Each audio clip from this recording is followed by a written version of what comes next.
Hello बच्चा party once again welcome back to our YouTube channel study G classes. तो बच्चों आज के इस नए वीडियो लेक्चर में यहाँ पर बच्चों हम एक और इम्पॉर्टेंट टॉपिक के बारे में अध्ययन करने वाले हैं।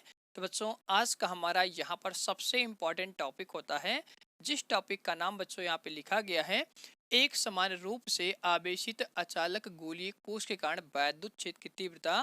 तो बच्चों इस टॉपिक के हर एक बेसिक पॉइंट, हर एक बेसिक कंसेप्ट के बारे में आज के इस वीडियो लेक्चर में यहाँ पर बच्चों हम अध्ययन करने वाले हैं। तो बच्चों अगर अभी तक आप सभी लोगों ने इसके प्रीवियस वीडियो लेक्चर के बारे में अध्ययन नहीं किया है तो सभी वीडियोस का लिंक आपको इस वीडियो के नीचे डिस्क्रिप्शन बॉक्स में मिल जाएगा। आप सभी लोग जा करके अच्छी तरह से अध्ययन कर सकते हैं। तो इसी के साथ बच्चों यहाँ पर हम आज का वीडियो लेक्चर स्टार्ट करते हैं। तो बच्चों आज का हमारा यहाँ पर सबसे इम्पोर्टेंट टॉपिक है। तो टॉपिक का नाम बच्चों आप सभी लोगों ने यहाँ पर देख लिया। तो बच्चों आज का हमारा यहाँ पर टॉपिक होता है, एक समान रूप से आवेशित अचालक गोलीय कोष के कारण वैद्युत क्षेत्र की तीव्रता। तो बच्चों यहाँ पर आप सभी लोग जानते हैं कि जो हमारा अचालक गोलीय कोष होता है, ये बच्चों अंदर से क्या होता है, एकदम सॉलिड होता है, एकदम ठोस होता है। तो ऐसे गोलीय कोष को बच्चों हम क्या कहते हैं, अचालक गोलीय कोष कहते हैं। ये बच्चों अंदर से खोखला नहीं होता है। तो बच्चों इसके कारण यहाँ पर हम वैद्युत क्षेत्र की तीव्रता के बारे में अध्ययन करने वाले हैं। तो बच्चों आप सभी लोग जानते हैं कि अगर हम किसी गोलीय कोष के बारे में चर्चा कर रहे हैं तो उसकी वजह से बच्चों हम क्या करते हैं, तीन जगह पर वैद्युत क्षेत्र की तीव्रता की गणना करते हैं। जिसमें बच्चों हमारा सबसे पहला पॉइंट होता है, या आप कह सकते हैं सबसे पहला जो हमारा केस होता है, उसमें बच्चों हम क्या करते हैं, बाह्य बिंदु लेते हैं और उस बाह्य बिंदु पर वैद्युत क्षेत्र की तीव्रता के बारे में अध्ययन करेंगे। उसके बाद बच्चों हम क्या करते हैं, उसके पृष्ठ पर एक पॉइंट लेंगे, जिस पॉइंट को बच्चों हम क्या कहते हैं, पी डैश पॉइंट कहते हैं। तो वहां पर हम वैद्युत क्षेत्र की तीव्रता के बारे में अध्ययन करेंगे। और उसी के बाद बच्चों हम क्या करते हैं, उस गोलीय कोष के ठीक अंदर में एक पॉइंट लेते हैं, जिसको बच्चों हम पी डबल डैश पॉइंट कहते हैं, और वहां पर हम वैद्युत क्षेत्र की तीव्रता के बारे में अध्ययन करने वाले हैं। तो बच्चों ये टॉपिक आज का सबसे इंपॉर्टेंट और बेहतरीन टॉपिक होने वाला है। तो बच्चों यहाँ पर आप सभी लोग साइड में देख सकते हैं कि ये हमारा यहाँ पर फिगर बना हुआ है। तो बच्चों ये हमारा जो यहाँ पर ग्रीन कलर का बना है, इसी को बच्चों हम क्या कहते हैं, अचालक गोलीय कोष कहते हैं। और इसके कारण बच्चों हम क्या करने वाले हैं, वैद्युत क्षेत्र की तीव्रता के बारे में अध्ययन करने वाले हैं। तो बच्चों यहाँ पर आप सभी लोग सबसे पहले ये समझ लीजिए कि ये जो हमारा अचालक गोलीय कोष होता है, ये अंदर से एकदम सॉलिड होता है। तो बच्चों अगर हम क्या करते हैं, इसके अंदर में आवेश रखते हैं, तो ये आवेश बच्चों हमारा क्या होता है, इस तरीके से एक समान रूप से इसके पूरे आयतन में एक जैसा यहाँ पर वितरित हो जाता है। तो ऐसे गोलीय कोष को बच्चों क्या कहते हैं, अचालक आवेशित गोलीय कोष कहते हैं। तो बच्चों अब हम क्या करने वाले हैं, इस अचालक गोलीय कोष के अंदर में अगर हम मान लें कि इसके अंदर में टोटल आवेश कितना है, तो बच्चों यहाँ पर हम मान लेते हैं कि इस अचालक गोलीय कोष के अंदर में टोटल जो हमारा आवेश होता है, वो यहाँ पर हमारा स्मॉल क्यू आवेश हो जाएगा। और इसके बच्चों अगर हम त्रिज्या की बात करते हैं, तो इस अचालक गोलीय कोष की जो हमारी त्रिज्या होती है, वो बच्चों यहाँ पर कैपिटल आर त्रिज्या होती है। इस तरीके से बच्चों यहाँ पर हमने इन सभी चीजों को मान रखा है। अब बच्चों यहाँ पर हम क्या करने वाले हैं, इस अचालक गोलीय कोष के कारण यहाँ पर हम वैद्युत क्षेत्र की तीव्रता, इसके बाहर एक पॉइंट लेंगे, जिस पॉइंट को बच्चों हम यहाँ पर पी पॉइंट कहेंगे। और यहाँ पर बच्चों हम क्या करने वाले हैं, वैद्युत क्षेत्र की तीव्रता के बारे में अध्ययन करने वाले हैं। तो सबसे पहला बच्चों यहाँ पर हमारा टॉपिक होता है, या बच्चों आप यहाँ पर कह सकते हैं सबसे पहला जो हमारा केस होता है, उस केस का बच्चों यहाँ पे नाम हो जाएगा बाह्य बिंदु पर वैद्युत क्षेत्र की तीव्रता। तो बच्चों यहाँ पर हम लिखेंगे बाह्य बिंदु पर वैद्युत क्षेत्र की तीव्रता के बारे में अध्ययन करने वाले हैं। तो दोस्तों यहाँ पर हम क्या करते हैं, इसके केंद्र से ठीक इसके बाहर एक पॉइंट मानेंगे, जिस पॉइंट को हम पी पॉइंट कहेंगे। तो दोस्तों यहाँ पर हम क्या करते हैं, यहाँ पर हम एक पॉइंट मानते हैं, जिस पॉइंट को हम पी पॉइंट कहते हैं। और इसी पी पॉइंट पर बच्चों हम क्या करने वाले हैं, इस अचालक गोलीय कोष कारण वैद्युत क्षेत्र की तीव्रता के बारे में अध्ययन करेंगे। तो यहाँ से बच्चों हम पी पॉइंट की दूरी मान लेते हैं। तो केंद्र से इस पी पॉइंट की दूरी को बच्चों हम क्या करते हैं, स्मॉल आर से निरूपित करते हैं। तो बच्चों अब आप सभी लोग यहाँ पर जानते हैं कि अगर हम किसी आवेश के कारण यहाँ पर पी पॉइंट पर वैद्युत क्षेत्र की तीव्रता की बात करते हैं, तो इसके लिए बच्चों यहाँ पर हम क्या करते हैं, सबसे पहले एक गॉसियन पृष्ठ की संरचना करते हैं। तो बच्चों आप सभी लोग जानते हैं कि जिस प्रकार से यहाँ पर हमारा गोलीय कोष बना होता है, इसी के जैसा बच्चों हम क्या करते हैं, एक और गोला बना देते हैं। उसी गोले को बच्चों हम क्या कहते हैं, गॉसियन पृष्ठ कहते हैं। तो बच्चों ये जो हमारे यहाँ पर ब्लैक कलर का गोला बना हुआ है, इसी काले रंग की गोले को बच्चों हम क्या कहते हैं, यहाँ पर गॉसियन पृष्ठ कहते हैं। तो बच्चों यहाँ पर हम लिख देंगे, इसी को हम क्या कहते हैं, गॉसियन पृष्ठ कहते हैं। और बच्चों ये हमारा वो पी पॉइंट होता है जिस पर हम वैद्युत क्षेत्र की तीव्रता की बात करने वाले हैं। तो बच्चों आप सभी लोग यहाँ पर जानते हैं, अगर हम पी पॉइंट पर वैद्युत क्षेत्र की तीव्रता की बात कर रहे हैं इस अचालक आवेशित गोलीय कोषकांड, तो बच्चों यहाँ पर हम क्या करते हैं, सबसे पहले इस पी पॉइंट पर इस गॉसियन पृष्ठ का एक हम छोटा सा टुकड़ा काटते हैं और उस टुकड़े का बच्चों जो हमारा एरिया वेक्टर होता है वो उस पृष्ठ के लंबवत होता है। तो बच्चों यहाँ पर हम सबसे पहले बात करते हैं कि एरिया वेक्टर हमारा किधर की तरफ होने वाला है। तो यहाँ पर बच्चों हम क्या करेंगे, इस गॉसियन पृष्ठ का यहाँ पर हम छोटा सा टुकड़ा काटेंगे और ये बच्चों हमारे क्या हो जाएगा, इस गॉसियन पृष्ठ का टुकड़ा हो जाएगा। अगर बच्चों बात करेंगे इस छोटे से पृष्ठ का जो हमारा एरिया वेक्टर होता है बच्चों किधर की तरफ होगा, तो आप सभी लोग जानते हैं यहाँ पर पृष्ठ के क्या होता है, इस तरह से यहाँ पे लंबवत होता है। तो बच्चों इसी को हम क्या बोलेंगे, यहाँ पर एरिया वेक्टर कहेंगे, जिसको बच्चों यहाँ पर हम क्या करते हैं, डी ए से निरूपित करते हैं। तो बच्चों अगर आप बात करेंगे इस पी पॉइंट पर वैद्युत क्षेत्र की तीव्रता किधर की तरफ होती है, तो बच्चों आप सभी लोग यहाँ पर जानते हैं कि जो हमारा प्लस का आवेश होता है इनकी वजह से जो हमारी विद्युत क्षेत्र रेखाएं होती है बच्चों क्या होती हैं, बाहर की तरफ होती हैं। तो यहाँ पर बच्चों हम क्या करते हैं, वैद्युत क्षेत्र की तीव्रता को यहाँ पर हम इस तरीके से दिखाने वाले हैं। तो बच्चों वैद्युत क्षेत्र की तीव्रता को यहाँ पर हम क्या करते हैं, इस तरीके से रेड मार्कर से दिखाते हैं। तो बच्चों ये हमारी क्या हो जाएगी, वैद्युत क्षेत्र की तीव्रता हो जाएगी, जिसको बच्चों हम क्या करते हैं, वेक्टर रूप में यहाँ पर ई से निरूपित करते हैं। तो बच्चों यहाँ पर आप पी पॉइंट पर देख पा रहे हैं कि जो हमारा एरिया वेक्टर होता है और यहाँ पर जो हमारी वैद्युत क्षेत्र की तीव्रता होती है, दोनों की दिशाएं बच्चों क्या है, एक ही तरफ है। या बच्चों आप यहाँ पर कह सकते हैं कि जो हमारा एरिया वेक्टर होता है और यहाँ पर जो हमारी वैद्युत क्षेत्र रेखाएं होती हैं दोनों बच्चों समान दिशा में होती हैं। और इस केस में पी पॉइंट पर जो हमारा थीटा का मान होगा बच्चों क्या हो जाएगा, 0 डिग्री हो जाएगा। तो बच्चों यहाँ पर हम बात कर लेंगे कि पी पॉइंट पर जो हमारा थीटा होता है यहाँ पर थीटा का मान क्या हो जाएगा, 0 डिग्री हो जाएगा। तो बच्चों अब हम क्या करने वाले हैं, पी पॉइंट पर सबसे पहले वैद्युत क्षेत्र की तीव्रता की गणना करने वाले हैं। तो बच्चों यहाँ पर हम सबसे पहले लिखेंगे गाउस के नियम अनुसार। तो बच्चों यहाँ से हम लिखेंगे गाउस के नियम अनुसार। तो बच्चों यहाँ पर आप सभी लोग गाउस का फॉर्मूला जानते हैं। तो यहाँ पर गाउस का फॉर्मूला होता है फ्लक्स इक्वल टू क्यू अपान यहाँ पर हो जाएगा एप्सिलॉन नॉट। तो बच्चों आप सभी लोग यहाँ पर फ्लक्स का फॉर्मूला समाकलन रूप में जानते हैं। तो समाकलन रूप में बच्चों फ्लक्स का फॉर्मूला होता है समाकलन ई डॉट डी होता है, जिसको बच्चों हम वेक्टर फॉर्म में यहाँ पर रिप्रेजेंट करते हैं। तो यहाँ पर बच्चों हम क्या करने वाले हैं, फ्लक्स का मान रखेंगे। तो यहाँ से हमारा फ्लक्स का मान हो जाएगा समाकलन रूप में वेक्टर ई डॉट यहाँ पर डी होता है और इक्वल टू बच्चों यहाँ पर हमारा जाएगा क्यू अपान एप्सिलॉन नॉट। अब बच्चों यहाँ पर हम साइड में मेंशन कर देते हैं कि फ्लक्स का जो हमारा फॉर्मूला होता है समाकलन रूप में, तो बच्चों यहाँ से हमारा जाएगा वेक्टर ई डॉट यहाँ पर डी होता है।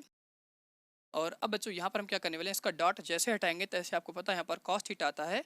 तो यहाँ पर बच्चों हम क्या करते हैं, इसका डॉट खत्म करेंगे तो यहाँ पर आपको मिल जाएगा ई डी ए और यहाँ पर हमारा जाएगा कॉस थीटा इक्वल टू बच्चों यहाँ पर हमारा जाएगा क्यू अपान एप्सिलॉन नॉट। अब बच्चों आपको पता है यहाँ पर थीटा का मान कितना है, पी पॉइंट पर 0 डिग्री है। तो यहाँ पर बच्चों हम क्या करने वाले हैं, कॉस थीटा की जगह पर 0 डिग्री यहाँ पर रखने वाले हैं। तो यहाँ से बच्चों हमारा हो जाएगा ई डी ए और यहाँ पर बच्चों हमारा जाएगा कॉस 0 डिग्री इक्वल टू बच्चों हमारा क्या हो जाएगा क्यू अपान एप्सिलॉन नॉट। अब बच्चों आप सभी जानते हैं कि जो हमारा कॉस 0 होता है इसकी वैल्यू क्या होती है, 1 होती है। तो बच्चों यहाँ पर हम क्या करेंगे, कॉस 0 का मान यहाँ पर 1 रख देंगे। तो यहाँ पर हमारा जाएगा ई डी ए और ये तीनों आपस में गुणा में है। तो बच्चों यहाँ पर हम क्या करेंगे, कॉस 0 का मान इस तरीके से गुणा करके यहाँ पर 1 लिखेंगे और यहाँ पर हमारा जाएगा Q upon epsilon not. Side में बच्चों यहाँ पे हम क्या करेंगे, मेंशन कर देंगे कि कॉस 0 की वैल्यू क्या होती है, 1 के बराबर होती है।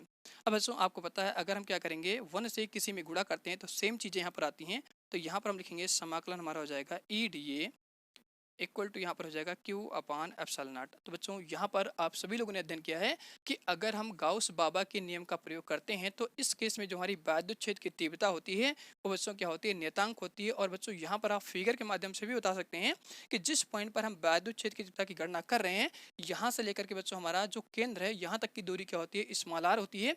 जो बच्चों क्या होती है, गॉसियन पृष्ठ की यहाँ पर त्रिज्या होती है। तो अगर आप इस पी पॉइंट को इस गॉसियन पृष्ठ पर कहीं पर लेंगे तो हर जगह पर त्रिज्या का मान बच्चों कैसा होगा, नियतांक होगा। तो इस केस में आप कह सकते हैं कि जो हमारी वैद्युत क्षेत्र की तीव्रता होती है बच्चों क्या हो जाएगी, नियतांक हो जाएगी। तो अगर यहाँ पर कोई चीज नियतांक होती है तो बच्चों क्या होता है, समाकलन से वो चीजें बाहर आ जाती हैं। तो यहाँ पर बच्चों हमारी क्या होगी, जो वैद्युत क्षेत्र की तीव्रता है ये समाकलन से बाहर आ जाएगा। तो यहाँ पर बच्चों क्या बचेगा, डी ए बचेगा और साथ में बच्चों यहाँ पर हमारा क्या चल रहा है, क्यू अपान एप्सिलॉन नॉट चल रहा है। तो ये बातें बच्चों आपको अच्छी तरह से नोट करके समझ लेना है, क्योंकि यहाँ पर लगभग बच्चे क्या करते हैं, हमेशा गलती करते हैं। तो वो चीज़ें आपको कंसेप्ट के साथ में सीखना और बेहतरीन तरीके से सीखना है। अब बच्चों यहाँ पर आप सभी लोग जानते हैं कि अगर हम डी ए का समाकलन करेंगे तो बच्चों क्या आ जाएगा, ए आ जाएगा। तो यहाँ पर हम लिखेंगे ई इक्वल टू हमारा यहाँ पर हो जाएगा, सॉरी बच्चों, यहाँ पर अगर आप डी ए का समाकलन करेंगे तो आपको मिल जाएगा यहाँ पर ए। तो यहाँ पर हम लिख देंगे ए इक्वल टू हमारा क्या हो जाएगा क्यू अपान एप्सिलॉन नॉट। यहाँ पर हम साइड में मेंशन कर देंगे कि अगर हम क्या करते हैं डीए का समाकलन करते हैं तो वो बच्चों हमारा क्या होता है ए के बराबर होता है। अब यहाँ पर बच्चों हम क्या करने वाले वैद्युत क्षेत्र की तीव्रता की बात करेंगे तो यहाँ पर हम ई का मान निकाल लेंगे। तो ई इक्वल टू बच्चों हमारा क्या हो जाएगा यहाँ पर क्यू अपान ए इंटू यहाँ पर एप्सिलॉन नॉट हो जाएगा। तो बच्चों ये हम क्या करते हैं यहाँ पर वैद्युत क्षेत्र की तीव्रता की बात करते हैं पी पॉइंट पर। तो बच्चों यहाँ पर हम क्या लिख देंगे ई पी बराबर हमारा यहाँ से हो जाएगा Q upon A into epsilon not. तो बच्चों अब हम यहाँ पर बात करने वाले हैं कि इस गोलीय कोश के अंदर में जो हमारा टोटल आवेश होता है उस आवेश का मान कितना होगा। तो बच्चों यहाँ पर हम सबसे पहले इस अचालक गोलीय कोश के अंदर में टोटल आवेश का मान निकाल लेंगे और उस आवेश का मान बच्चों हम क्या करेंगे इस वाले समीकरण में यहाँ पे उठा के रख देंगे। तो बच्चों इसको हम क्या करते हैं यहाँ पर समीकरण नंबर 1 मान लेते हैं और यहाँ पर जितना आवेश का मान आएगा वही बच्चों क्या होगा यहाँ पर वैद्युत क्षेत्र की तीव्रता हो जाएगी इस पी पॉइंट पर। तो बच्चों यहाँ पर आपको ये कंसेप्ट अच्छी तरह समझना है कि अगर हम किसी अचालक गोलीय कोश कारण बाह्य बिंदु पर वैद्युत क्षेत्र की तीव्रता की बात कर रहे हैं तो बच्चों इस अचालक गोलीय कोश के अंदर में टोटल आवेश कितना है उसकी वजह से आप पी पॉइंट पर वैद्युत क्षेत्र की तीव्रता की गणना कर रहे हैं। तो बच्चों यहाँ पर हम क्या करेंगे इसके अंदर में टोटल आवेश कितना है इसका यहाँ पर हम फॉर्मूला यूज करते हैं और फॉर्मूला यूज करके बच्चों हम क्या करेंगे इसके अंदर में जितना आवेश होगा उस आवेश का मान उठा करके समीकरण नंबर 1 में रख देंगे। तो पी पॉइंट पर आपको टोटल वैद्युत क्षेत्र की तीव्रता मिल जाएगी। तो बच्चों इसके लिए आप सभी लोगों ने यहाँ पर फॉर्मूला अध्ययन किया है जिस फॉर्मूले का बच्चों यहाँ पे नाम होता है आयतन आवेश घनत्व। तो बच्चों यहाँ पर हम लिखेंगे आयतन आवेश घनत्व। तो बच्चों इसको हम क्या करते हैं यहाँ पर रो से निरूपित करते हैं। तो यहाँ पे हम लिखेंगे रो इक्वल टू आपका फॉर्मूला हो जाएगा क्यू अपान भी। तो बच्चों यहाँ पर जो हमारा क्यू होता है इस अचालक आवेशित गोलीय कोश के अंदर में टोटल आवेश होता है और भी बच्चों हमारे क्या हो जाएगा इस अचालक गोलीय कोश का टोटल आयतन होता है। तो बच्चों आप सभी लोगों ने क्लास 10th में एक छोटा सा फॉर्मूला पढ़ा होगा। तो बच्चों आप सभी लोग जानते हैं अगर हम किसी गोले का यहाँ पर आयतन की बात करते हैं तो उसका बच्चों यहाँ से हमारा फॉर्मूला होता है। तो यहाँ पर हम लिखेंगे v बराबर हमारा फॉर्मूला हो जाएगा आयतन का 4/3 और यहाँ पर बच्चों आपका चलता है पाई आर क्यूब। तो बच्चों यहाँ पर आपको ध्यान रखना है कि ये जो हमारा अचालक गोलीय कोश है इसकी त्रिज्या बच्चों हमने कितना माना है कैपिटल आर माना है। तो यहाँ पर आर की जगह बच्चों हम क्या लिखेंगे कैपिटल आर लिखेंगे और यहाँ पर इसका क्या चलता है क्यूब चलता है। तो बच्चों ये हमारे क्या हो जाएगा अचालक गोलीय कोश का आयतन का सूत्र हो जाएगा। तो बच्चों यहाँ पर हम क्या करेंगे इस भी का रो के साथ में आपस में गुणा कर देंगे। तो बच्चों यहाँ पर आपको मिल जाएगा रो इंटू भी बराबर यहाँ पर हमारा जाएगा क्यू और यहाँ पर बच्चों हम क्या करेंगे इस भी का मान उठा करके यहाँ पे पुट कर देंगे। तो यहाँ पर बच्चों हम इधर साइड लिखेंगे क्यू इसको इधर कर देते हैं और इसको इधर करते हैं सही क्रम से यहाँ पे लिखेंगे। तो यहाँ पर बच्चों हमारा जाएगा रो और भी का मान यहाँ से कितना चल रहा है 4/3 और यहाँ पर हमारा जाएगा पाई कैपिटल आर क्यूब हो जाएगा। अब बच्चों यही हमारा क्या होता है इस अचालक आवेशित गोलीय कोश का टोटल यहाँ पर बच्चों मान मिल जाता है कि इसके अंदर में टोटल जो हमारा आवेश होता है उस आवेश का मान बच्चों कितना हो जाएगा इतना हो जाएगा और इसी क्यू का मान बच्चों उठा करके हम क्या करेंगे समीकरण 1 में रख देंगे। तो इस पी पॉइंट पर टोटल वैद्युत क्षेत्र की तीव्रता मिल जाएगी अचालक आवेशित गोलीय कोश के कारण। तो बच्चों यहाँ पर लिखेंगे क्यू का मान समीकरण 1 में रखने पर तो बच्चों यहाँ पर हमारा समीकरण नंबर 1 चल रहा है। तो सबसे पहले हम यहाँ पर समीकरण नंबर 1 लिखेंगे ई पी इक्वल टू यहाँ पर बच्चों हम क्या करेंगे इस क्यू की जगह पर ये वाला मान रखेंगे। तो बच्चों यहाँ पर हम सबसे पहले नंबर को लिखेंगे तो 4 यहाँ पर हमारा जाएगा पाई और यहाँ पर हमारा जाएगा कैपिटल आर क्यूब और ये जो बच्चों हमारा यहाँ पे रो चल रहा है इसको हम यहाँ पर साइड में लिख देंगे। डिवाइड बाई बच्चों हमारे कितना हो जाएगा यहाँ पर 3 हो जाएगा और मेन डिवाइड बच्चों हमारे क्या हो जाएगा यहाँ पर ए इंटू हमारे क्या हो जाएगा एप्सिलॉन नॉट। तो बच्चों यहाँ पर आपको समझना है ये जो हमारा ए होता है ये इस गौसियन पृष्ठ का क्षेत्रफल होता है। तो बच्चों आप सभी लोगों ने 10th में फॉर्मूला पढ़ा है कि जो हमारा गौसियन पृष्ठ का क्षेत्रफल का फॉर्मूला हो जाएगा वो बच्चों कितना हो जाएगा 4 पाई कैपिटल आर स्क्वायर हो जाएगा। तो बच्चों यहाँ पर आपको ध्यान रखना है कि जो हमारा केंद्र है और केंद्र से लेकर के पी पॉइंट तक की जो हमारी दूरी है वो दूरी कितनी हो जाएगी स्मॉल आर दूरी होती है। तो बच्चों यहाँ पर हम क्या करेंगे इस गौसियन पृष्ठ के क्षेत्रफल का फॉर्मूला ज्ञात करेंगे। तो बच्चों आप सभी जानते हैं कि जो हमारा गौसियन पृष्ठ का क्षेत्रफल हो जाएगा उसका फॉर्मूला बच्चों कितना हो जाएगा ए इक्वल टू यहाँ पर 4 पाई स्मॉल आर स्क्वायर होता है। तो बच्चों इस एरिया का मान यहाँ पर क्या करेंगे एक ही जगह पर रख देंगे। तो यहाँ पर बच्चों इसका मान आ जाएगा 4 पाई इंटू क्या हो जाएगा स्मॉल आर स्क्वायर और यहाँ पर साथ में क्या चल रहा है एप्सिलॉन नॉट। तो बच्चों यहाँ पर हम एप्सिलॉन नॉट देंगे। अब बच्चों आपको पता है कि यहाँ से हमारा 4 पाई से 4 पाई कैंसिल हो जाएगा। तो पी पॉइंट पर आपको टोटल वैद्युत क्षेत्र की यहाँ पर तीव्रता मिल जाएगी। तो बच्चों ऊपर हमारा क्या चल रहा है यहाँ पर रो पहले लिख देंगे और यहाँ पर हमारा जाएगा आर क्यूब डिवाइड बाई बच्चों हमारे क्या हो जाएगा ये जो हमारा 3 होता है ये इसके साथ बच्चों क्या हो जाएगा आपस में गुणा हो जाएगा। तो यहाँ पर आप लिखेंगे 3r² इंटू बच्चों हमारे क्या हो जाएगा एप्सिलॉन नॉट हो जाएगा। तो बच्चों ये हमारी क्या होती है वैद्युत छेद की तीव्रता होती है वायु बिंदु पर। तो बच्चों ये सारा कंसेप्ट, ये सारा पॉइंट आपको अच्छी तरह से हर एक स्टेप, हर एक पॉइंट अच्छी तरह से क्लियर होगा। अगर बच्चों आपको इस टॉपिक के रिगार्डिंग किसी भी पॉइंट या किसी भी टॉपिक में कोई समस्या होती है तो नीचे कमेंट बॉक्स में कमेंट करके जरूर बताइए। अब बच्चों इसी के जैसा हम क्या करने वाले हैं, यहाँ पर ये जो हमारा पी पॉइंट होता है बच्चों हम क्या करेंगे इसकी सतह पर ले लेंगे। तो बच्चों यहाँ पर हमारा पॉइंट क्या हो जाएगा, यहाँ पर बच्चों हमारा नया पॉइंट हो जाएगा जिस पॉइंट को हम यहाँ पर पी डैश पॉइंट कहेंगे। अब बच्चों हम क्या करेंगे इसकी सतह पर टोटल वैद्युत छेद की तीव्रता की बात करेंगे इस अचालक आवेशित गोलीय कोष कारण। बच्चों सेम तरीके से आपको डेरिवेशन करना है, डेरिवेशन में कोई चेंज नहीं होगा। आपको यहाँ पर स्टेप और पॉइंट समझना है कहाँ कहाँ पर हम चेंज करने वाले हैं। तो बच्चों यहाँ पर हम क्या करते हैं कि केंद्र से लेकर के इस पी डैश पॉइंट तक की दूरी को बच्चों हम क्या मान लेंगे स्मॉल आर दूरी मान लेंगे। तो बच्चों यहाँ पर आप देख रहे हैं कि जो हमारा स्मॉल आर होता है और जो हमारा कैपिटल आर होता है ये आपस में क्या हो जाएगा बच्चों बराबर हो जाएगा। और जब ये आपस में बराबर हो जाएगा तो बच्चों इस केस में आप कह सकते हैं कि जहां पर हमारा स्मॉल आर होगा वहां पर बच्चों हम क्या करेंगे कैपिटल आर पुट कर देंगे। और इस तरीके से आप पी डैश पॉइंट पर टोटल वैद्युत छेद की तीव्रता ज्ञात कर लेंगे। तो यहाँ तक बच्चों एक बार नोट कर लीजिए। इसके बाद हम बात करने वाले हैं इसके पृष्ठ पर टोटल वैद्युत छेद की तीव्रता कितनी होने वाली है। तो यहाँ तक बच्चों आप सभी लोगों ने अच्छी तरह से नोट कर लिया होगा। अब बच्चों हम बात करने वाले हैं कि जो हमारा अचालक आवेशित गोलीय कोष होता है इसके पृष्ठ पर टोटल वैद्युत छेद की तीव्रता कितनी होने वाली है। तो बच्चों यहाँ पर हमने पॉइंट मान रखा है, हमारा पॉइंट चल रहा है पी डैश। और इस केस में आप जानते हैं कि जो हमारा स्मॉल आर होता है और जो हमारा कैपिटल आर होता है आपस में बराबर हो जाएगा। तो बच्चों यहाँ पर हम क्या करेंगे हेडिंग में चेंज कर देंगे। तो बच्चों यहाँ पर हमने हेडिंग डाल रखा था बाएं बिंदु पर वैद्युत छेद की तीव्रता। तो बच्चों यहाँ पर आप जानते हैं कि जब हम बाएं बिंदु पर निकाल रहे थे तब उस केस में स्मॉल आर का मान क्या था बड़ा था। तो बच्चों यहाँ पर आप लिख सकते हैं कि स्मॉल आर क्या होता है बाएं बिंदु में बड़ा होता है और जो हमारा कैपिटल आर होता है वो क्या होता है छोटा होता है। इस तरीके से जब आप ये टॉपिक लगाएंगे बाएं बिंदु पर वैद्युत छेद की तीव्रता तो बच्चों ये चीज आपको यहाँ पर लिख लेना है।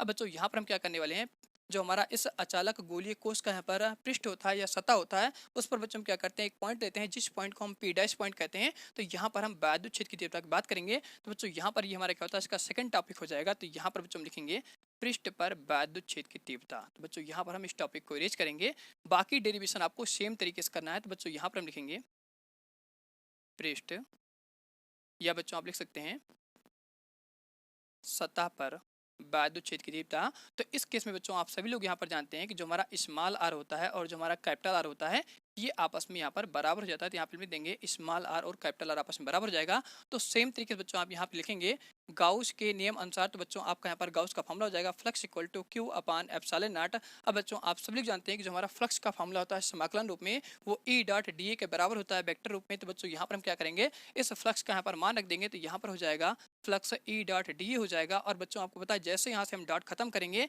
तो ऐसे यहाँ पर कॉस थीटा आ जाएगा। तो बच्चों अगर आप यहाँ पर क्या करते हैं इस अचालक गोलीय कोष का एक छोटा सा यहाँ पर अगर आप टुकड़ा काटेंगे तो बच्चों इस टुकड़े का जो हमारा एरिया वेक्टर होगा सेम तरीके से यहाँ पर बाहर की तरफ हो जाएगा, जिसको बच्चों हम क्या करेंगे डीए से यहाँ पे निरूपित करेंगे। और इस केस में जो हमारी वैद्युत छेद की तीव्रता होगी बच्चों सेम तरीके से यहाँ पर बाहर की तरफ मिलने वाली है। तो यहाँ पर हम क्या करेंगे इस वैद्युत छेद की तीव्रता को यहाँ पर हम ई से निरूपित कर देंगे। तो बच्चों यहाँ पर आप देख पा रहे हैं जो हमारा पी डैश पॉइंट होता है इस पॉइंट पर अगर हम थीटा की बात करेंगे तो यहाँ पर आप देख रहे हैं कि जो हमारा एरिया वेक्टर है और जो हमारी वैद्युत छेद की तीव्रता है ये बच्चों दोनों एक ही दिशा में होती है। तो इस केस में थीटा का मान क्या हो जाएगा 0 डिग्री हो जाएगा। तो यहाँ पर बच्चों लिख देंगे पी डैश पॉइंट पर जो हमारा थीटा का मान होता है वो 0 डिग्री हो जाएगा। तो बच्चों सेम तरीके से आपको डेरिवेशन करना है। तो यहाँ पर हम क्या करेंगे थीटा की जगह पर 0 डिग्री डाल देंगे। तो बच्चों आप सभी लोग जानते हैं कि cos 0 का मान कितना हो जाएगा 1 हो जाएगा। तो बच्चों यहाँ पर हम क्या करेंगे cos 0 का मान 1 रखेंगे और ये तीनों आपस में गुणा में है। तो बच्चों अगर हम क्या करते हैं एक से किसी में गुणा करेंगे तो यहाँ पर सेम चीजें आ जाएंगी। इधर साइड बच्चों हमारा चल रहा है क्यू अपान एप्सिलॉन नॉट। तो बच्चों यहाँ पर हम देंगे क्यू अपान एप्सिलॉन नॉट। तो बच्चों आप सभी लोग जानते हैं कि गाउस के नियम का अगर हम प्रयोग करते हैं तो उस केस में वैद्युत छेद की तीव्रता नियतांक होती है।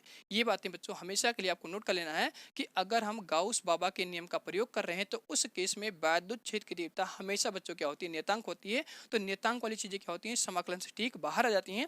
तो यहाँ पर बच्चों हम क्या करते हैं नियतांक वाली चीजों को वैद्युत छेद की तीव्रता को बाहर ले लेंगे। तो यहाँ पर हमारा जाएगा समाकलन डी हो जाएगा। तो बच्चों आप सभी जानते हैं कि अगर हम किसी भी छोटे से एरिया का समाकलन करते हैं तो बच्चों क्या होता है ए के बराबर होता है। तो यहाँ पर हम क्या करेंगे इस समाकलन डी की जगह पर ए का मान रख देंगे। तो बच्चों इस तरीके से यहाँ पर आपको मिल जाएगा ई इंटू हमारा क्या हो जाएगा ए और यहाँ पर बच्चों हमारा चल रहा है क्यू अपान एप्सिलॉन नॉट। तो यहाँ पर बच्चों हम क्या करने वाले हैं इस पी डैश पॉइंट पर वैद्युत छेद की तीव्रता की गणना कर रहे हैं। तो बच्चों यहाँ पर हम लिखेंगे ई पी हमारा हो जाएगा यहाँ पर डैश तो यहाँ पर आप डैश इस तरह से लगा लेंगे और यहाँ पर हमारा हो जाएगा Q upon A into epsilon not हो जाएगा। तो बच्चों ये आप क्या करते हैं, वैद्युत क्षेत्र की तीव्रता इसे P डैश पॉइंट पर निकाल लेते हैं। तो इसको बच्चों आप क्या करेंगे, यहाँ पर समीकरण नंबर 2 आप मान सकते हैं। तो यहाँ पर हम लिख देंगे समीकरण नंबर 2 हो जाएगा।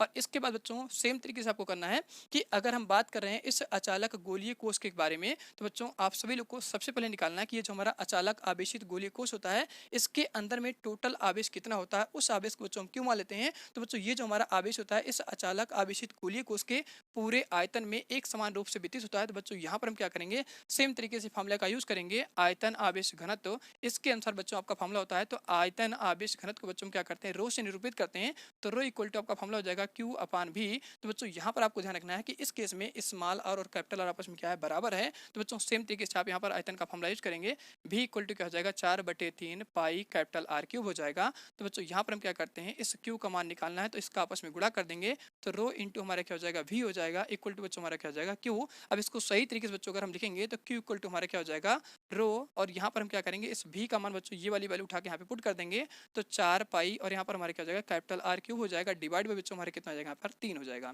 अब इसके बाद बच्चों यहाँ पर लिखेंगे कि जो हमारा ये Q का मान है, इस Q का मान उठा करके हम समीकरण नंबर 2 में रखेंगे। तो बच्चों यहाँ पर हम समीकरण नंबर 2 में इसको रख देंगे।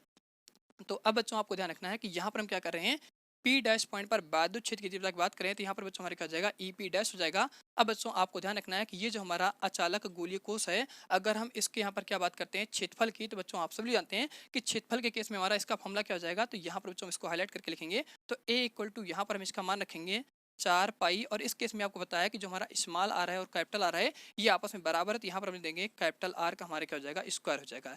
ये चीज़ें बच्चों आपको ध्यान रखना है, नहीं तो आपका स्टेप नंबर सेकंड या आप कह सकते हैं केस नंबर सेकंड हमारा गलत हो जाएगा। तो इस पर ध्यान रखना है कि जब हम पृष्ठ पर वैद्युत क्षेत्र की तीव्रता की बात करते हैं तो उस केस में जो हमारा कैपिटल आर होता है और स्मॉल आर होता है वो आपस में बराबर हो जाएगा। तो इस केस में इसका जो क्षेत्रफल हो जाएगा उसका बच्चों यहाँ पे मान कितना हो जाएगा, A equal to 4 pi capital R square हो जाएगा। इस वाले मान को बच्चों हम क्या करेंगे, इस A की जगह पर रखने वाले हैं। तो बच्चों यहाँ पर हम क्या करते हैं, यहीं से क्वेश्चन को चेंज करते हैं, इसके बाद आपको ये चीज़ नोट नहीं करनी है। तो बच्चों यहाँ पर हम लिखेंगे AP डैश इक्वल टू बच्चों हमारा क्या हो जाएगा, यहाँ पर आपका चल रहा है Q, तो Q की वैल्यू बच्चों हम यहाँ से उठा के रखेंगे, तो यहाँ से हमारा हो जाएगा रो, और यहाँ से आपका चल रहा है 4 पाई, और यहाँ पर हो जाएगा कैपिटल R क्यूब, डिवाइड बच्चों हमारे क्या हो जाएगा यहाँ से 3।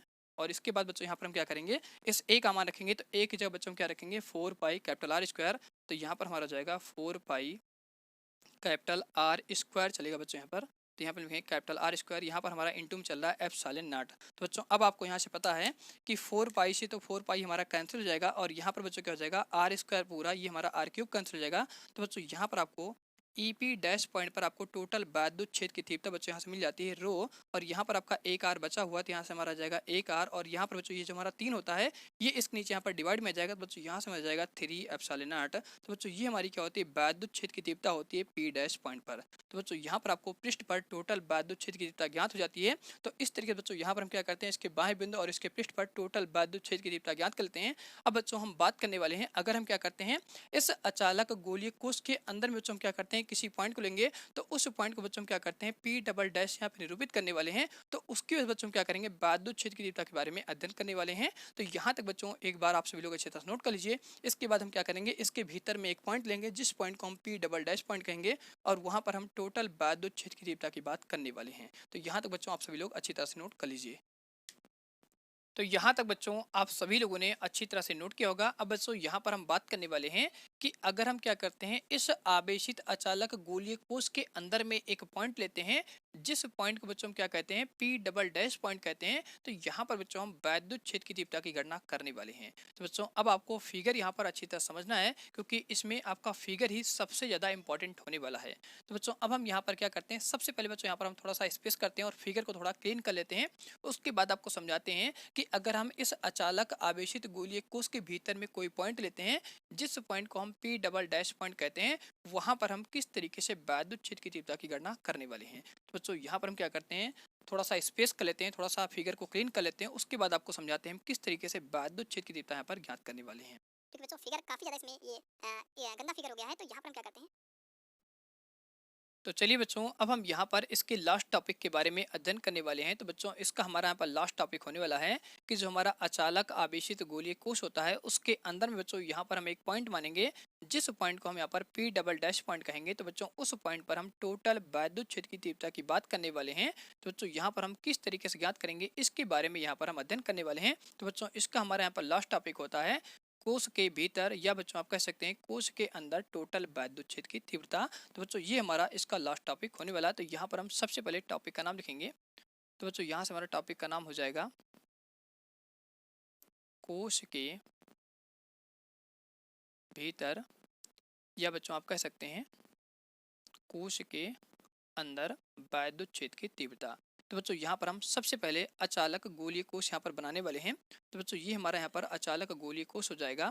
तो बच्चों, यहाँ पर हम क्या करते हैं, इस अचालक गोलीय कोश को धन आवेश से यहाँ पर एक समान रूप से वितरित कर देते हैं। तो बच्चों, इसी को हम क्या कहते हैं, अचालक आवेशित गोलीय कोश कहते हैं। तो बच्चों, यहाँ पर हम सबसे पहले इसके केंद्र की बात करेंगे। तो इसके केंद्र को बच्चों यहाँ पर हम ओ से निरूपित करते हैं, और ये जो हमारा अचालक आवेशित गोलीय कोश होता है इसकी त्रिज्या को बच्चों यहाँ पर हम कैपिटल आर से निरूपित करते हैं। अब बच्चों, यहाँ पर हम क्या करेंगे, इसके अंदर में एक पॉइंट मानेंगे, जिस पॉइंट को हम पी डबल डैश पॉइंट कहेंगे। तो बच्चों, इसके अंदर में हम क्या करते हैं, एक पॉइंट मानते हैं, जिस पॉइंट को हम पी डबल डैश पॉइंट कहेंगे। तो इसके अंदर में जो हमारा पॉइंट है, यहाँ पर बच्चों हम क्या करेंगे, वैद्युत क्षेत्र की तीव्रता की बात करेंगे। तो सबसे पहले बच्चों हम क्या करते हैं, ये जो हमारा पी डबल डैश पॉइंट है और ये जो इसका केंद्र है, यहाँ से यहाँ तक की दूरी को बच्चों हम क्या करते हैं, स्मॉल आर से निरूपित करते हैं। अब बच्चों हम क्या करेंगे, इसके अंदर में एक गौसियन पृष्ठ बनाएंगे। तो बच्चों, ये जो हमारा गौसियन पृष्ठ बनता है, ये बच्चों हमारा क्या होता है, एक गोला होता है। तो बच्चों, यहाँ पर हम कहेंगे ये जो हमारा पृष्ठ बना हुआ है, इसी पृष्ठ को हम गौसियन पृष्ठ कहते हैं।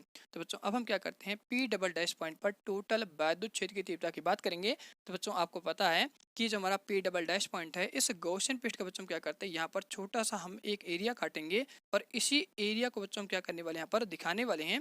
और साथ में बच्चों आप सभी जानते हैं कि अगर ये हमारा एरिया छोटा सा है, तो इसका जो एरिया वेक्टर होगा बच्चों कुछ इस तरीके से यहाँ पर बाहर की तरफ होने वाला है।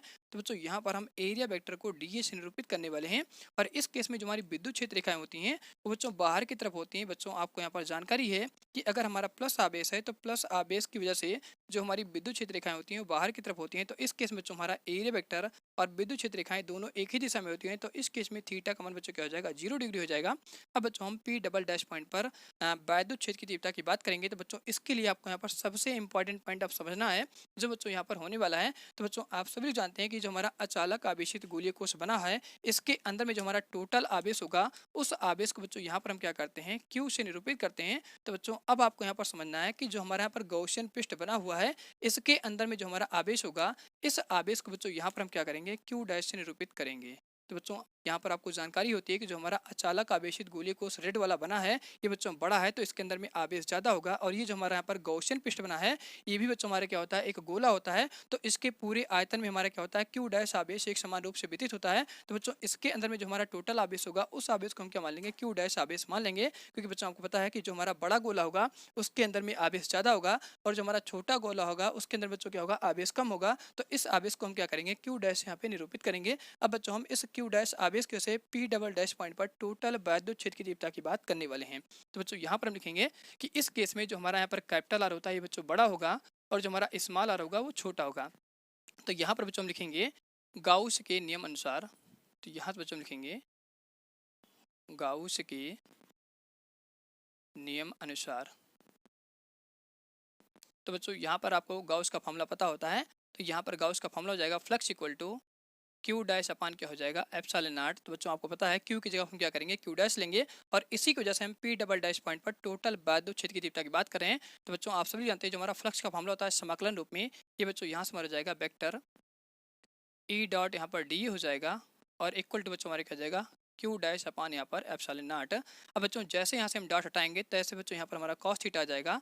तो यहाँ पर हम लिखेंगे ई डी ए, और यहाँ पर हमारा कॉस थीटा हो जाएगा इक्वल टू बच्चों यहाँ पर हमें चलेगा Q dash upon epsilon not. तो बच्चों, आपको पता है यहाँ पर थीटा का मान क्या है, 0 डिग्री। तो यहाँ पर हम क्या करेंगे, कॉस थीटा की जगह पर 0 डिग्री रखेंगे। तो बच्चों, यहाँ से हमारा जाएगा ई डी ए, और यहाँ पर हो जाएगा कॉस 0 डिग्री इक्वल टू बच्चों यहाँ से हमारा जाएगा Q dash divide by epsilon not. तो बच्चों, आप सभी लोग जानते हैं कॉस 0 का मान क्या होता है, 1 होता है। तो यहाँ पर हम साइड में मेंशन कर देते हैं कि कॉस 0 डिग्री का मान क्या हो जाएगा, 1 हो जाएगा। तो बच्चों, अगर हम क्या करेंगे, 1 से इस पूरे में गुणा करेंगे, तो यहाँ पर आपको सेम चीज़ें मिलने वाली है। तो यहाँ पर बच्चों लिख देंगे ई डी ए इंटू बच्चों हमारे क्या हो जाएगा 1 हो जाएगा, इक्वल टू यहाँ पर क्या चलेगा क्यू डैश अपॉन यहाँ पर एप्सिलॉन नॉट। अब बच्चों अगर आप एक से गुणा करेंगे तो सेम चीज़ें आपको यहाँ पे मिल जाएंगी, तो यहाँ पर हम लिखेंगे E D A equal to हमारा हो जाएगा यहाँ पर क्यू डैश डिवाइड बाई यहाँ पर एप्सिलॉन नॉट।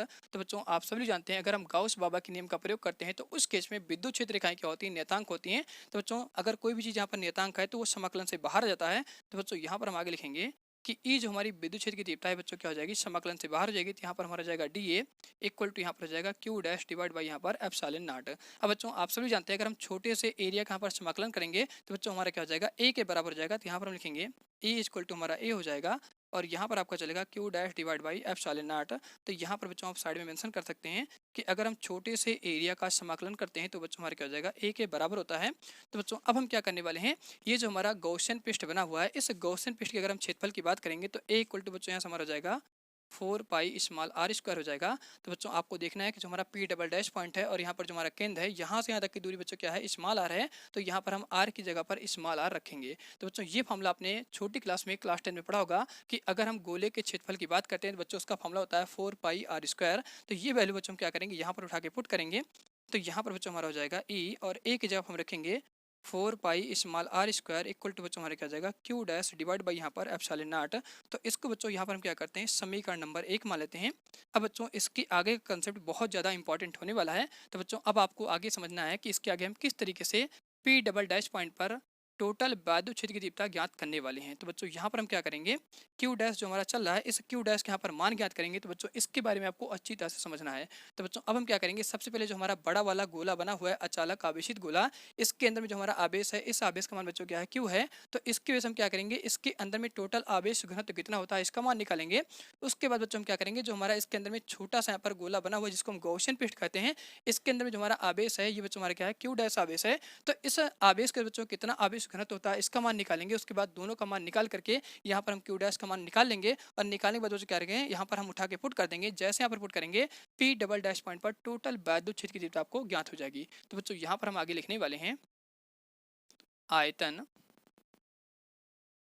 आवेश घनत्व। तो इस फार्मूले को बच्चों यहाँ पर हम यूज करने वाले हैं। तो आप सभी जानते हैं कि आयतन आवेश घनत्व को बच्चों हम क्या करते हैं रो यहाँ पर इसको प्रदर्शित करते हैं। तो बच्चों अब हम यहाँ पे क्या करेंगे इस फार्मूले का यूज करेंगे। तो यहाँ पे लिखेंगे रो बराबर बच्चों हमारे क्या हो जाएगा क्यू डिवाइड बाई यहाँ पर होता है वी। तो बच्चों क्यू हमारे क्या हो जाएगा इसके अंदर में टोटल आवेश हो जाएगा, वी बच्चों हमारे क्या हो जाएगा इस पूरे गोले का बच्चों हमारा आयतन हो जाएगा। तो यहाँ पर आप सभी जानते हैं कि जो हमारा आयतन का फॉर्मूला होता है ये आपने क्लास 10 में पढ़ा होगा बच्चों, आपको पता है फॉर्मूला हमारा हो जाएगा 4/3, यहाँ पर आपका चलता है पाई आर क्यूब। तो बच्चों यहाँ पर आपको ध्यान रखना है कि आर का मान हम कौन सा लेने वाले हैं, क्योंकि बच्चों आर यहाँ पर क्या है वेरिएबल है। तो आर अपनी दूरी के हिसाब से क्या हो जाएगा बार बार चेंज हो जाएगा। तो बच्चों हम सबसे पहले यहाँ पर क्या करते हैं इस जो हमारा यहाँ पर आवेश है इस क्यू आवेश का हम क्या करने वाले हैं इस अचालक आवेशित गोलीय कोष्ठकांड टोटल आवेश घनत्व का मान यहाँ पर ज्ञात करने वाले हैं। तो बच्चों यहाँ पर हम लिखेंगे रो इक्वल टू बच्चों यहाँ पर हमारा क्या हो जाएगा क्यू और यहाँ पर बच्चों हमारा इस पूरे बड़े से जो हमारा गोला बना हुआ है इसका आयतन की अगर बात करेंगे तो यहाँ पर बच्चों इसकी त्रिज्या चल रही है कैपिटल आर। तो यहाँ पर बच्चों हम क्या करेंगे स्मॉल आर की जगह पे कैपिटल आर यहाँ पे रखने वाले हैं। तो बच्चों यहाँ से हमारा जाएगा 4/3 पाई और आर की जगह बच्चों हमारे क्या जाएगा कैपिटल आर क्यूब हो जाएगा। तो बच्चों इसको यहाँ पर हम थोड़ा और अच्छे से लिखने वाले हैं। तो यहाँ से हम लिखेंगे रो इक्वल टू यहाँ पर बच्चों हमारा जाएगा क्यू डिवाइड बाई बच्चों यहाँ से हमारा हो जाएगा 4 पाई और यहाँ पर हो जाएगा कैपिटल आर क्यूब और मेन डिवाइड बच्चों यहाँ से हमारे क्या जाएगा इस तरह से 3 हो जाएगा। तो बच्चों इस तरीके से हम क्या करते हैं जो हमारा बड़ा वाला अचालक गोला होता है इसका बच्चों यहाँ पर हम आवेश घनत्व निकाल लेते हैं। इसको बच्चों यहाँ पर हम क्या करते हैं समीकरण नंबर 1 मान लेंगे। अब बच्चों जैसे हमने इसका निकाला सेम तरीके से हम क्या करेंगे क्यू डैश का आवेश घनत्व यहाँ पे निकालेंगे। तो लिखेंगे बच्चों यहाँ पे उसी प्रकार से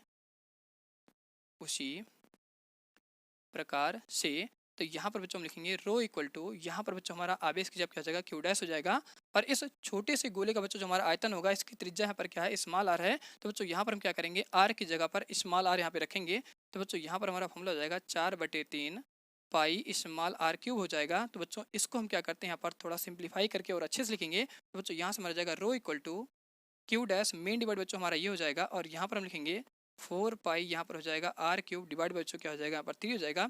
इसको बच्चों हम क्या करेंगे यहाँ पर समीकरण नंबर 2 मान लेंगे। तो बच्चों ये भी हमारा क्या है आवेश घनत्व है, ये भी बच्चों हमारे क्या है आवेश घनत्व है आयतन का। तो इन दोनों की आपस में तुलना करेंगे तो बच्चों ये चीज़ें क्या होंगी इसके बराबर हो जाएंगी। तो यहाँ पर हम लिखेंगे समीकरण 1 व समीकरण 2 से।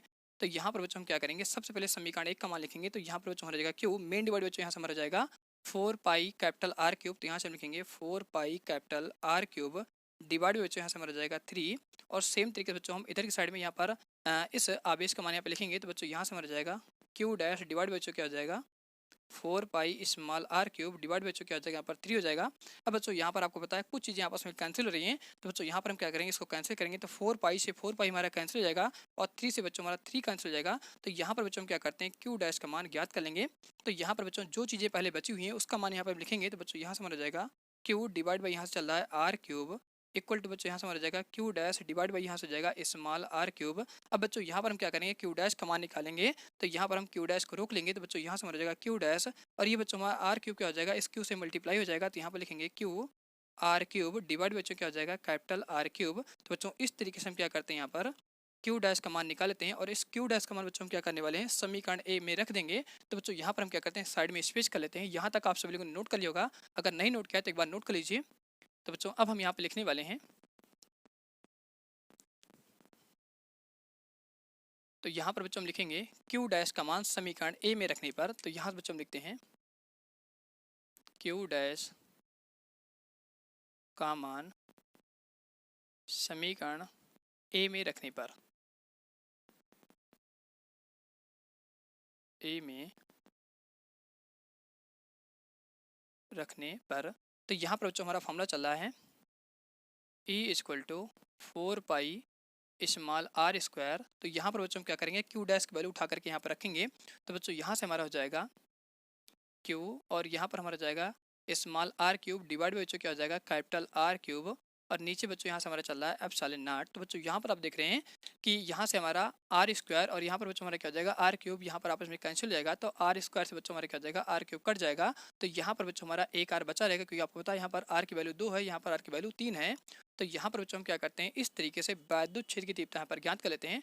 तो बच्चों यहाँ पर हम लिखेंगे ई इक्वल टू, तो यहाँ पर जो हमारा 4 पाई चल रहा है ये बच्चों इसके नीचे यहाँ पर डिवाइड में आ जाएगा, तो यहाँ से हम लिखेंगे क्यू और यहाँ पर हमारा स्मॉल आर भी चलेगा, साथ में जो हमारा यहाँ आर क्यूब है ये इसके नीचे डिवाइड में जाएगा, तो यहाँ से लिखेंगे, तो यहाँ पर बच्चों हमारा जाएगा एप्सिलॉन नॉट, ये बच्चों हमारा आर क्यूब इसके नीचे साथ में डिवाइड में जाएगा, तो यहाँ लिखेंगे आर क्यूब और ये जो हमारा 4 पाई चल रहा है ये भी बच्चों क्या होगा इसके नीचे डिवाइड में जाएगा, तो यहाँ से हो जाएगा 4 पाई एप्सिलॉन नॉट डिवाइड बच्चों क्या हो जाएगा आर क्यूब। तो इस तरीके से बच्चों आप क्या करते हैं, पी डबल डैश पॉइंट पर टोटल वैद्युत क्षेत्र की तीव्रता बच्चों यहाँ पर इस तरीके से आप ज्ञात कर लेते हैं। तो बच्चों यही हमारे क्या होता है, वैद्युत क्षेत्र की तीव्रता होती है अचालक आवेशित गोलीय कोश के भीतर वैद्युत क्षेत्र की तीव्रता।